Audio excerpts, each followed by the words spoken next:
Thank you very much. Thank you all for coming. This is me with my son, Sammy, a little while ago. So in this talk, I'm going to be talking about how technology might affect two different parts of parenting. So the conception, early years of childhood, so the sort of biological infancy stage where biology, really rules. And then the educational years, so more the social formation bit. Now, obviously, biology is still being affected by what we do in our education. It affects us in our bodies, but we're going to be talking, but we think about it more as where we've got more option to form us with our ideas and our education systems.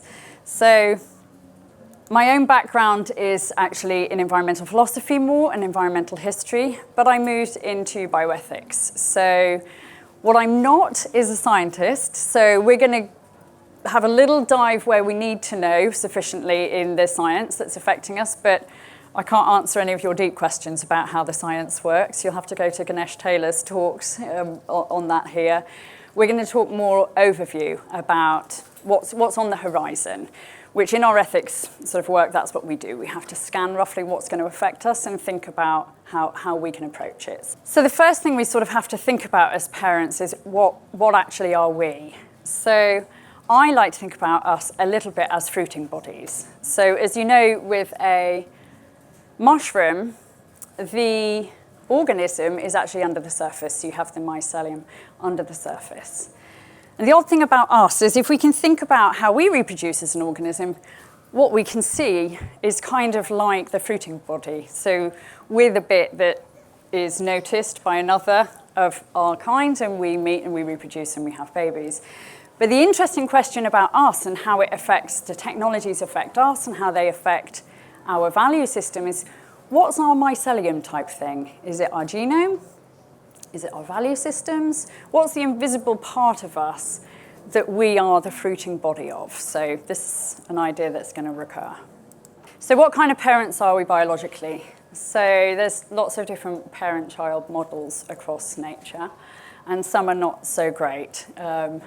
Even when they're super cute. So for instance, here we've got black bears. If they only have one child, they will abandon the child because it's so high energy to do the work of parenting in the early stages that they just think, really worth the effort. So the tension between the adult and the baby, they're just like, maybe not going to do this. They want a larger brood. Now, and that's to do with their environment. So, patchiness of prey, energy costs, all of that kind of thing. Now, with the pandas, they will abandon and focus just on the one. So they do intensive focusing just on one child. So high intensive, high focus parenting. Basically, because their bamboo that you can see in the background is really poor in nutrients. So for them, their kind of parenting model all straps on basically, I've got a stronger baby here, so I'm going to focus on that one. So different, what affects us? I mean, we are actually still very affected by biology in our parenting in lots of different kinds of ways. We are still affected by energy, like them, and resources. There are lots of different kinds of parent-child models around the world, but always, how much it takes out of parents. Can I have hands in the air for anyone who's a parent in this room? Keep your hands in the air if it's blooming hard work. Yeah. We feel that energy and it affects us, but we also do know there are all kinds of ways our biology still affects us. For instance, if you're biologically related to your child, if you're not biologically related to the child in the household's higher risk of abuse, for instance. Puberty onset can be earlier in female children if there's a non-related male in the household. So our biology actually still affects us, and we're going to look at the ways in which technology is really kind of intruding on that. So lots of different parenting norms and models. This is the classical world. I'm not absolutely sure where this is from. I think this is Luxor in Egypt. And you can see the mum's, I think, breastfeeding her baby while fiddling about with figs, doing some sort of work. She's basically multitasking back in ancient Egypt. What I was saying to you about the way that biology still affects us in the past, in terms of what we thought was the best way to be a parent, if you were very affluent in classical Egypt, in ancient Egypt, for instance, you would often have a wet nurse to do the breastfeeding. Whereas if you were from a poorer family, you would certainly, breastfeeding your own child, probably be breastfeeding other people's children.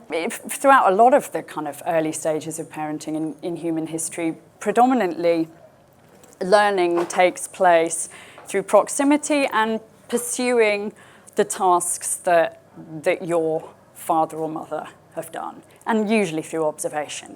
And that still affects us now. We'll come on to that a little bit later, but we actually still learn slightly better through physical observation and gesture, even really abstract things like mathematics. We actually learn better through physical enactment and through observation. So someone writing on a blackboard, for instance, would make a difference.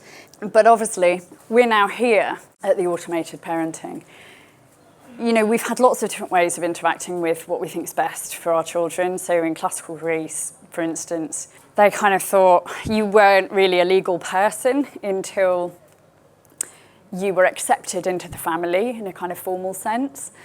And we can't go back and absolutely ask everybody, but the evidence is, that children in some sorts of rights as infants would be left on a rock to kind of survive. And if they made it through the night, they would be accepted into the family. And then they would become a legal person who we would then think about educating and entering them into the polis, into the kind of wider society. All the way through these different parenting norms, though, we're still always balancing those energy and the questions of energy that all organisms face. Today, though, we live in really, really unprecedented times. So we're still, all of these ancient difficulties that we face are now being influenced by technologies that most of us sort of little understand. So I said at the opener, didn't I, that I'm not a scientist. In the work that I do in bioethics, I'll be faced with really complex, new frontier technologies. Most of us, even on that committee, don't really understand them, and yet we have to somehow decide how they're going to affect us. As parents, we have to somehow make choices about how we allow new technologies to influence the becoming of our child right at conception through to how we educate them.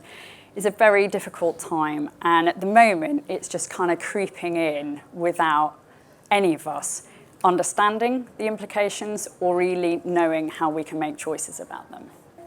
So we'll look at the first part of it. So 2 different parts to parenting, as I said, the kind of first heavily biological bit. So how do we make our babies?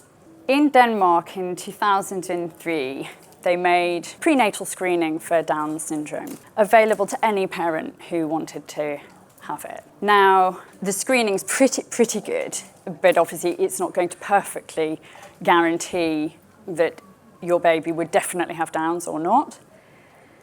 But what they found... To continue watching this video, click the link in the top left or in the description below. Or visit iai.tv for more debates and talks from the world's leading thinkers on today's biggest ideas.